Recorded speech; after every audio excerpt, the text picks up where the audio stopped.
You are throwing away an entire garden every week. We took the kitchen scraps, the onion butts, the potato eyes, the leftover carrot nubs, and planted them to prove a point. You won't believe which single item turned into a harvest worth hundreds of dollars, and which ones failed completely. The kitchen counter's second chance, turning trash into treasure. We throw away the scraps, the potato that sprouted, the onion base we slice off, the carrot top we chop for dinner. Most of us see waste destined for the compost bin or the trash. But what if those small bits of produce were not just finished food, but a promise? A full garden, hidden right there on the kitchen counter. There was a time when true self-sufficiency meant using every single part of what you grew. Nothing was wasted, because every scrap was a potential investment. This wisdom is nearly forgotten today. We wanted to see if we could reclaim that old resourcefulness, proving that you don't always need a packet of seeds. What we found wasn't just a handful of sad leaves. It was a harvest worth hundreds of dollars, and a system so easy, it will change how you shop forever. The experiment was simple. Take the pieces of food most people toss and give them a second chance at life in a raised garden bed. We gathered a collection of common grocery store items: a potato with eyes, the root bases of onions, lettuce, and celery, the tops of carrots and beets, and a piece of ginger. The central question wasn't just if they would grow, but how they would compare to planting from seed. Would they yield a respectable harvest, or would they just offer a few sad leaves? It's a battle of the old ways versus modern convenience. Many people think these scraps can only survive in a glass of water, but we are testing the ultimate challenge, burying them directly in the soil. By committing these grocery store rejects to the earth, we are about to find out how much abundance we truly toss away every single week. It's time to let nature work its magic. The golden ticket, planting a single sprouting store potato. Every pantry has one, that rogue potato, forgotten in the dark, pushing out ghostly white sprouts from its eyes. Most people view it as a culinary failure, but an experienced gardener sees those pale sprouts as a golden ticket, a promise of life, free of charge.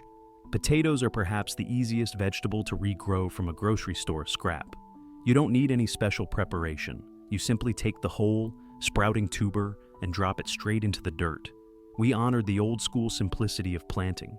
We dug a hole in the raised bed, nestled the store-bought potato inside, and covered it completely with rich soil. That was it. A single moment of effort for a potentially massive payoff. For weeks, the ground was silent, holding the secret of the tuber within. Around 14 days later, the first sign of life appeared. Beautifully colored, healthy green leaves pushed straight out of the ground. The plant quickly grew into a towering, thick mound of foliage. By the 23-day mark, the plant had practically exploded, growing so vigorously that we knew the soil underneath was quickly filling with underground promise. It was an incredible sight, realizing this magnificent plant came from a single piece of produce destined for the trash. We had only planted one, but the top growth told us we had a monster below, one that would redefine every potato harvest we'd ever had. The two onions, a lesson in garden multiplicity. When you slice an onion, you throw away the root base, that white fibrous nub at the bottom. It's an inch of concentrated promise. We wanted to know if this scrap, typically tossed aside, could rival a whole, intentionally planted onion, thereby turning waste into abundance. The experiment required a direct comparison. We took the sliced-off base of one onion and simply pressed it into the soil, root side down, giving it the bare minimum of effort. Beside it, we planted a whole, small, store-bought onion, making sure the root end was oriented down. We tracked their progress, waiting to see which method would prove superior. Early on, both showed life, but the difference quickly became apparent. The humble onion base was doing great, pushing up two distinct points of growth, but it remained somewhat modest. The whole onion, however, was in a league of its own. Over the span of just 10 days, it seemingly exploded into vigorous, healthy growth. The leaves became thick and vibrant, transforming into a dominant, impressive plant. This difference set up a fascinating question for the harvest. Would the small, scrappy base yield anything usable? Or would the whole onion, with its massive energy reserve, prove that a tiny investment today leads to a potential 500% return tomorrow? Exotic promise, the ginger root and its slow awakening. You buy them for a recipe, Then the rest sits on the counter, often for months. These exotic roots, ginger and its golden relative, turmeric, are not meant to be grown in your backyard. Can a grocery store spice, accustomed to the tropics, become a backyard staple? The ginger root, with its tiny, almost invisible nubs, held the promise of a perennial plant, if only we could get it started. We planted it with care, ensuring it was not buried deep, knowing that the ginger rhizome prefers to grow close to the top of the soil line. This was the greatest gamble of the experiment. The ginger needed time, warmth, and patience. Weeks went by without a sign. But then, around the 23-day mark, a tiny, vibrant shoot of green emerged. That small sign of growth got us truly pumped.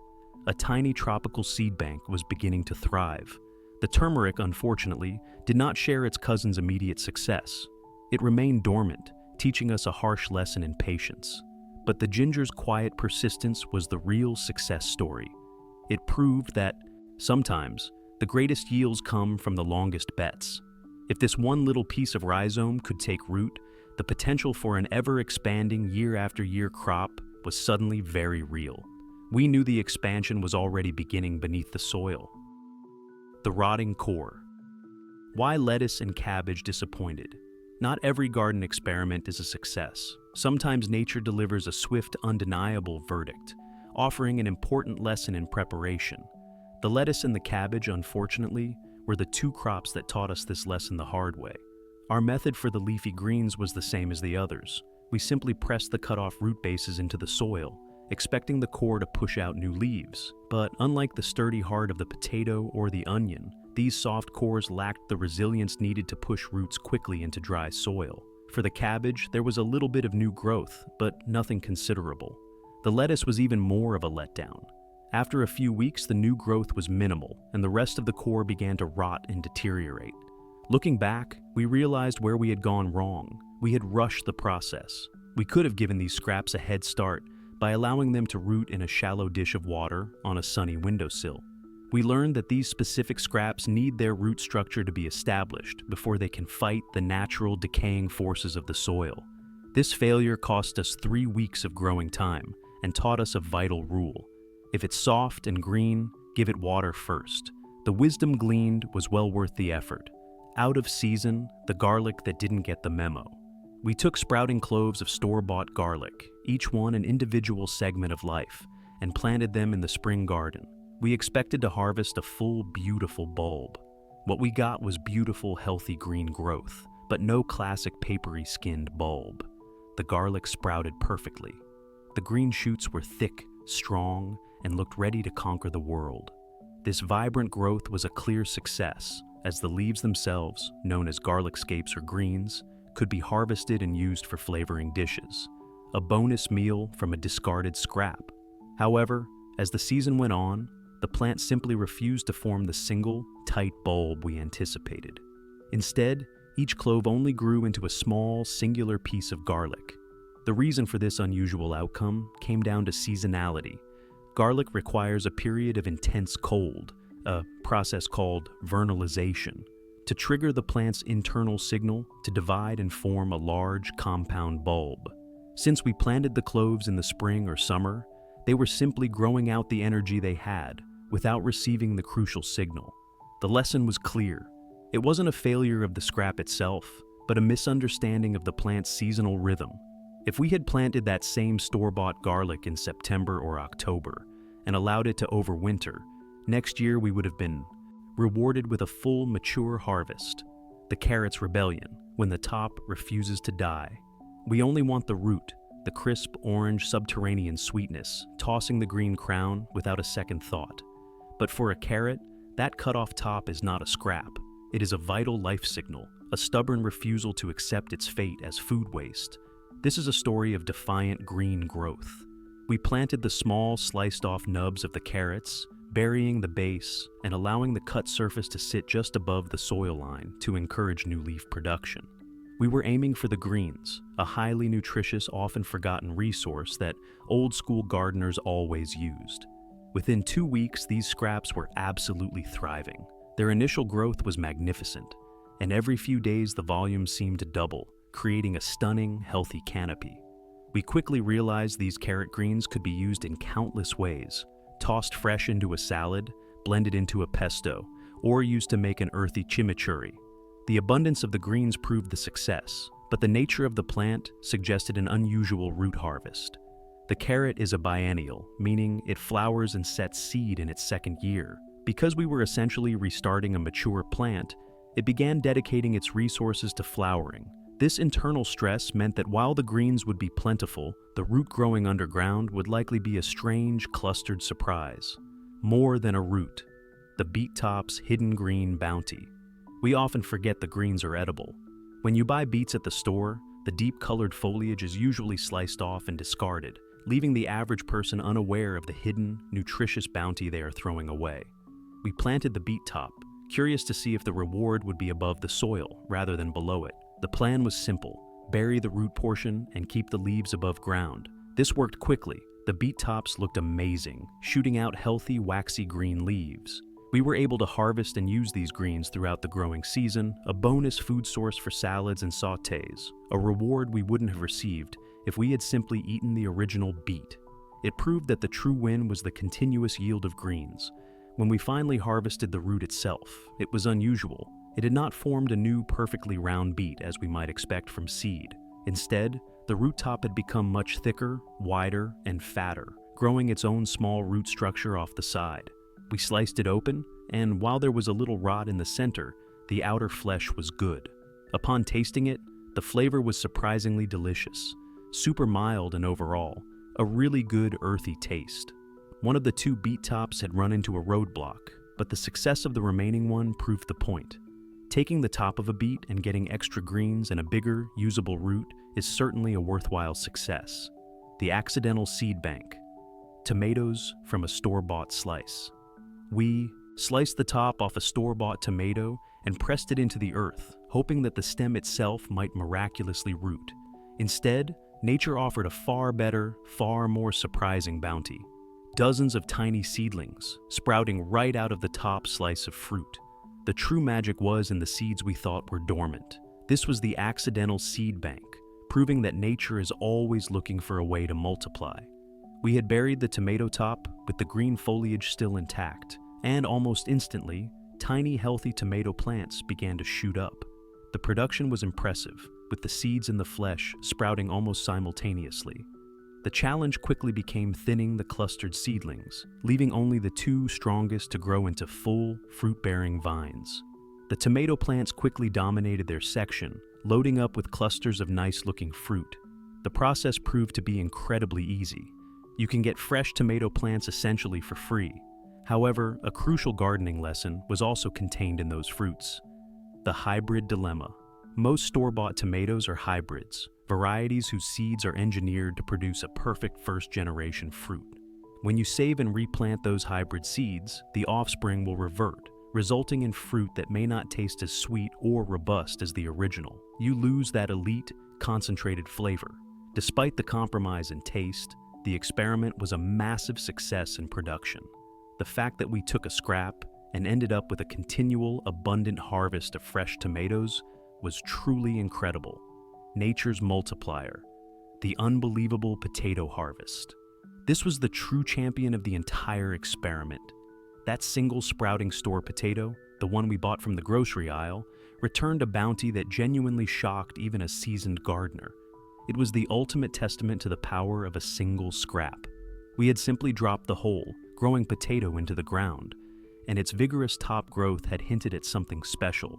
When it was time to harvest, we carefully pulled the plant out of the soil. What came next was unbelievable. The single potato had multiplied itself many times over, producing a mass of beautiful, healthy, usable tubers clinging to the roots.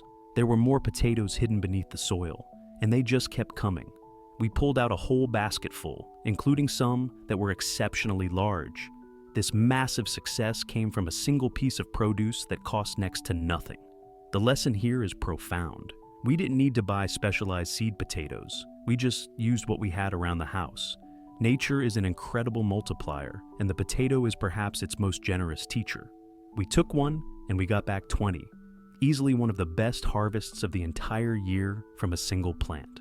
The beauty of these potatoes, dug fresh from the dirt, was a powerful, practical reminder that self-sufficiency often begins right in your own kitchen. The crooked carrot. Why the roots grew out, not down. We had planted the carrot greens hoping for a miniature root. The standard, long, tapering carrot is known as a taproot. When we pulled the thriving greens, what came out was a strange, clustered surprise. Instead of the classic straight root, the plant had produced many smaller, thinner roots branching off to the sides. It almost looked like a bundle of tiny, crooked fingers where the original carrot top had been. This result made perfect sense. The taproot had been completely cut away, and the plant's survival instinct kicked in, forcing it to grow entirely new feeder roots laterally. The reward wasn't perfect form, but a functional, edible yield, proving the tenacity of the plant. We tried one of these strange, thin carrots. Because the plant had been stressed and flowered early, the flavor was not super sweet. It was strong, with a slightly bitter green taste. But our four-legged taste tester, the dog, seemed keen on eating them. The experiment confirmed a crucial principle. When you cut the main root of a biennial, the plant will not rebuild the original structure. But even a bizarre, non-classic root growth provides edible food and a plentiful harvest of usable greens. The art of conversion, turning one onion into 5. This is the true thrift of the old ways, taking a single store-bought item and turning it into more for next year. While many modern gardeners buy onion sets, those small, dried bulbs, the old-timers knew how to make their own, multiplying their initial purchase several times over. The comparison between the two, planted onions, was fully realized at harvest. First, we pulled the onion that was planted just as a sliced base. It had converted itself into one small, almost regular-looking onion. This was effectively a homemade onion set, a small bulb ready to be dried out and planted again next year. A clear success. But the whole onion we planted was the real star. When pulled, we saw that the original single bulb had separated and grown into 4, possibly 5, entirely new, separate onions. The one small onion had literally turned itself into 5 larger, usable onions. We had multiplied the original piece of produce by 5, a feat of simple garden bed alchemy. This is the double regrow concept in action, getting an initial small harvest, and then using that yield to plant again and get an even bigger return. We sliced one of them open. It was a beautiful, perfect onion, ready for the kitchen. Late harvest and flavors compromise, the final tomato verdict. After 99 days, the small plot of accidental seedlings was finally loaded with ripe, beautifully colored fruit. It had proven the impossible. You could grow a significant tomato harvest from a single, sliced-off grocery store top. The last critical question remained, though. Would they taste like a real, sun-ripened summer tomato? The plants themselves had exploded with growth, a magnificent, unexpected success. But as we began to harvest, slicing off the egg-shaped fruit, the flavor verdict was mixed. The tomatoes were good, perfectly juicy and usable, but they were relatively mild and sometimes a bit sour. They certainly were not in the league of heirloom varieties like a sun gold cherry. This flavor difference was the final lesson in our experiment's most complex crop. Most store-bought tomatoes are hybrids, varieties whose seeds are engineered to produce a perfect first-generation fruit. When you save and replant those hybrid seeds, the offspring will revert, resulting in fruit that may not taste as sweet or robust as the original. You lose that elite, concentrated flavor. Despite the compromise in taste, the experiment was a massive success in production. The fact that we took a scrap and ended up with a continual, abundant harvest of fresh tomatoes was truly incredible. A race against the frost, saving the ginger for winter. By September, the ginger root, which had spent the summer slowly awakening, was finally thriving, pushing beautiful green, multi-stalked foliage from the soil. But the season was rapidly ending. The true test of a resourceful gardener isn't just knowing how to grow, but knowing when and how to protect a valuable crop from the coming cold. The ginger simply didn't have enough time to bulk up its root structure before the frost arrived. To save the plant and ensure a major harvest later, we had to intervene. This required a careful operation. First, cutting the towering, spent tomato plants at the base, and then gently lifting the ginger plant from the ground. We used our hands to carefully pull the root from the dirt. The goal was simple preservation. Once lifted, the ginger plant was immediately brought over to a pot we had prepared with fresh soil. We nestled the plant into its new home, covered the base with dirt, and watered it thoroughly. This move allowed us to take a tropical plant that would have surely died outdoors and bring it into the warmth of the greenhouse. It was a wise, practical step, an investment in the future that ensured the ginger would have several more months to grow and expand. We started with one tiny knob, and with this simple act of transplanting, we guaranteed that we would finish with much, much more. The best scraps are the ones that get you growing. We started with a pile of food scraps, the humble, forgotten bits most people toss straight into the trash. We ended the season with baskets full of potatoes, onions, beets, and tomatoes. The lesson learned wasn't just about food, it was about reclaiming a lost connection to resourcefulness, the true heart of the old-school garden. Our journey proved that some scraps are true golden tickets, none more so than the potato, which delivered an absolutely massive, unbelievable harvest from a single tuber. The onions, too, taught us the art of multiplication, turning one grocery item into 5 separate onion sets for planting the following year. Even the failures, like the lettuce, were valuable, reminding us that some roots just need a little water and encouragement before they can thrive in the soil. If you want to try your hand at this kind of thrift, the most important advice is simple. Use organic food scraps. Many non-organic items are treated with sprout inhibitors to keep them from growing on the shelf, spoiling the fun before it even starts. Overall, this was a successful, incredibly fun experience. Even if the yield is small or the flavor is slightly compromised, the simple act of taking something destined for waste and turning it back into food is a powerful, inspiring magic trick. If an experiment like this gets you excited and gets you out into the garden more often, then your entire garden will perform better as a result. This entire experiment took us 135 days, and we had an absolute blast proving the power of these forgotten kitchen scraps. If you enjoyed seeing what nature can do with a little second chance, please hit the like button and subscribe to join the community of growers who refuse to waste a single thing.